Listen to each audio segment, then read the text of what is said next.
YouTube sphère, c'est Deep Geek Beauty et bienvenue sur ma chaîne. Comme vous le savez, on est fin septembre et bientôt arrive le mois d'octobre. En octobre, qu'est-ce qui se passe? Halloween. Donc, vu que Halloween arrive, on va peut-être commencer à faire les maquillages d'Halloween. Je vais essayer de caler mes maquillages au plus possible avant Halloween pour que vous ayez plein d'exemples. Je vais m'y tenir, je vous promets, je vais essayer. Donc pour bien démarrer la saison, on va commencer par un maquillage un peu classique, mais quand même flippant. Tu vas devoir t'armer de latex, que tu vas mettre dans un petit récipient et que tu vas mélanger à ton fond de teint habituel. J'avais pas trop envie que tu prennes la confiance, alors je t'ai mis une petite musique d'ambiance angoissante. Tout d'abord, tu vas commencer par appliquer le latex sur ta joue à l'aide d'une éponge. Puis tu vas venir déposer une petite bande de papier ouate. Moi j'ai utilisé des mouchoirs, tu peux utiliser du papier toilette si t'es un peu pauvre. Une fois que celui-ci est bien déposé sur ta joue, tu peux commencer à enlever les petites parties qui t'intéressent pas et qui ne seront pas collées dans le latex. Ensuite, tu vas venir déposer une autre couche de latex par-dessus pour à la fois fixer et venir préparer pour la seconde couche. Et donc par le même procédé, tu viens venir poser ta deuxième petite bande sur ton latex. Encore une fois, tu prends bien le temps de la déposer et d'enlever les petits morceaux qui ne t'intéressent pas. Donc tu réappliques une nouvelle fois une couche de latex par-dessus ton papier. Bon, je suis désolée, je suis en train de danser parce que j'écoutais une musique et puis ben, on s'enjaille ici, on se fait plaisir. Et donc après tu remets une dernière couche de papier et quand tu viens déposer ton latex, tu mets une grosse couche en fait pour vraiment bien sceller le tout et que ça soit solide.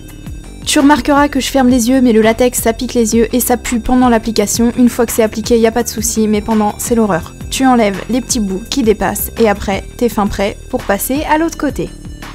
Donc par le même procédé, tu appliques ton latex et ensuite tu viens déposer ta petite ouate.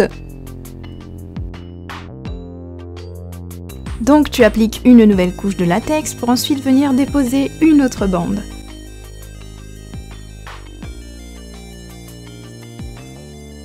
À chaque fois, il faut que tu prennes bien le temps de bien imbiber ta bande avec ton latex. Et tu appliques encore une bande, et s'il te plaît, tu restes dans la joie parce que c'est pas parce qu'on fait des trucs dégueulasses qu'on est obligé de faire la gueule. Et allez hop, encore, tu mets un petit coup de latex sur ta petite bande de ouate. Tu appliques une dernière bande pour solidifier le tout et t'appliques une bonne grosse couche de latex bien comme il faut. C'est important d'utiliser une spatule ou tout autre outil à la fin pour pouvoir simplement fondre le latex et qu'il n'y ait pas une grosse démarcation au niveau de la peau. T'enlèves les petits trucs moches qui dépassent parce que ça fait pas beau. Et là, on passe aux choses sérieuses. Tu vas venir glisser un ciseau entre ta peau et le latex et fais-moi plaisir, surtout fais attention, je voudrais pas avoir ta mort sur la conscience. Si tu veux que ça soit plus réaliste, prends un petit peu les mesures de ton visage et savoir comment tes os sont faits pour savoir où tes mâchoires se rejoignent.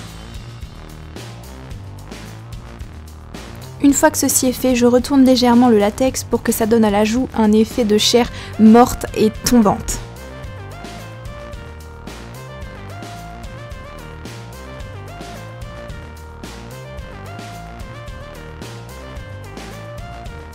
Ensuite, avec un fond de teint assez couvrant, tu vas venir recouvrir tout le latex.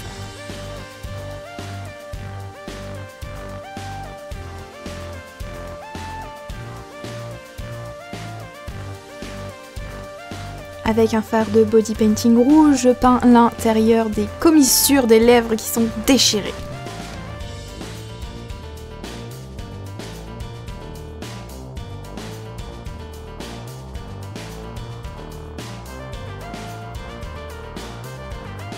Et voilà, je suis prête pour le bal.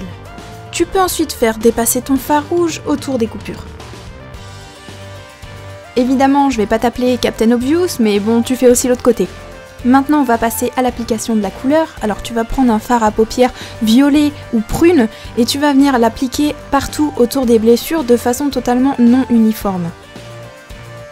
Tu peux complètement exagérer et en appliquer beaucoup autour des blessures parce que c'est quand même là où l'hématome sera le plus gros.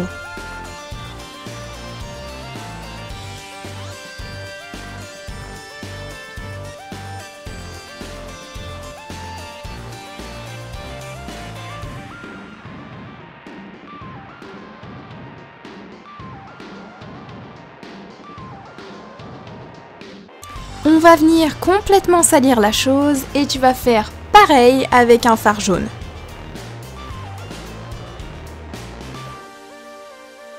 Encore une fois, ne fais pas trop dans le détail, plus c'est sale et plus c'est désordonné et mieux ça sera réaliste. On va maintenant passer au vert. Et oui, on a mis tout l'arc-en-ciel dans ce joli sourire. J'ai utilisé un vert kaki, mais tu peux très bien utiliser un autre vert tant que tu restes dans les tons foncés pour vraiment bien noircir la chose. C'est important de bien le faire au niveau des contours de ton latex pour bien montrer que la putréfaction, elle est en train de se propager partout dans ton petit visage. Et ensuite, mon petit effet préféré, on va passer au bleu. Il faut bien accentuer au niveau des extrémités des blessures et tu vas voir que l'effet va être complètement ouf.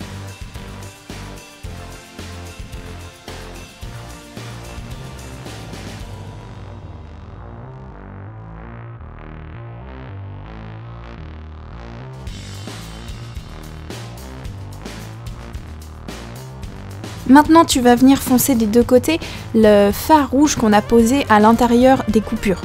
Pour ce faire, j'utilise un fard à paupières marron tout simplement. Il est très important de passer sous le latex qui serait un petit peu décollé et bien au niveau de la commissure de tes lèvres à toi. Il faut savoir que quand tu vas articuler la bouche ou quand tu vas parler, l'idée c'est que ça fasse réaliste.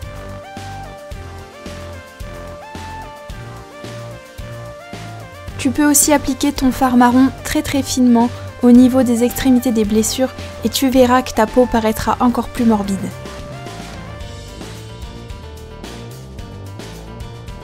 Tu vas appliquer ton faux sang au niveau de tes coupures. Tu peux t'aider à l'appliquer avec un petit pinceau et n'oublie pas les petits coins qui pourraient être cachés.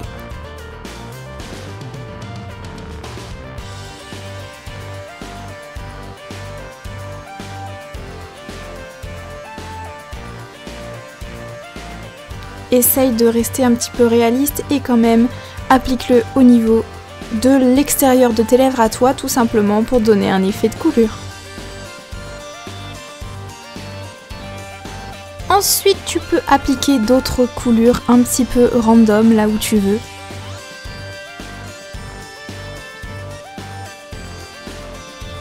Et tu viens ensuite déposer ton sang autour de la blessure.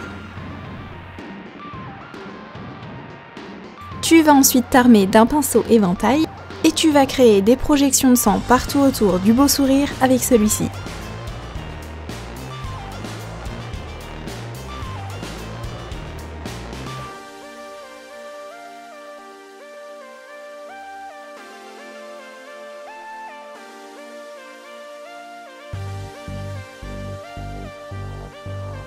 Et à ce moment-là, j'ai complètement craqué et je me suis dit que autant y aller à fond, hein, on va y aller jusqu'au bout et on va en foutre partout.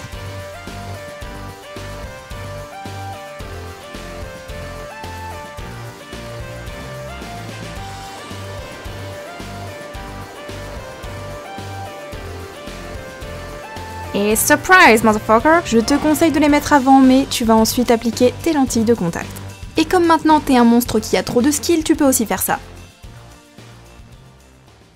Donc voilà, la vidéo est terminée. Comme vous le voyez, j'arrive facilement à parler avec, les prothèses sont vraiment confortables, elles tiennent bien, à me permettre de parler, blablabla. Très concret comme exemple. Je suis vraiment contente parce que le résultat donne vraiment un effet en décomposition, c'est ce que je voulais avoir, pas simplement le sourire de l'ange parce que franchement ça me paraît complètement irréaliste qui est seulement la cicatrice et que ton corps à côté ne parte pas complètement en cacahuètes. J'espère que ça vous aura plu, c'est pas hyper compliqué à reproduire donc franchement vous pouvez le faire chez vous, il n'y a pas de souci, l'important c'est vraiment de bien choisir ses couleurs. Et franchement je vous encourage, j'ai envie de vous voir mes petits monstres avec ça sur la face. N'hésitez pas à m'envoyer vos photos par Facebook ou peu importe comment vous voulez me contacter si jamais vous le refaites pour que je vois quelle est votre petite œuvre d'art avec ceci, qu'est-ce que vous arrivez à faire. Et du coup j'espère que vous n'aurez pas été trop choqués et s'il y avait des enfants autour de vous... Non, sorry not sorry. Je vais vous laisser, je vous dis à une prochaine fois pour une prochaine vidéo. Je sais pas quand est-ce que je posterai la prochaine parce que j'ai pas encore de jour régulier. Yeah. Je vais aller finir de me décomposer et puis je vous retrouve une prochaine fois, hein. Ça me fera plaisir, un peu.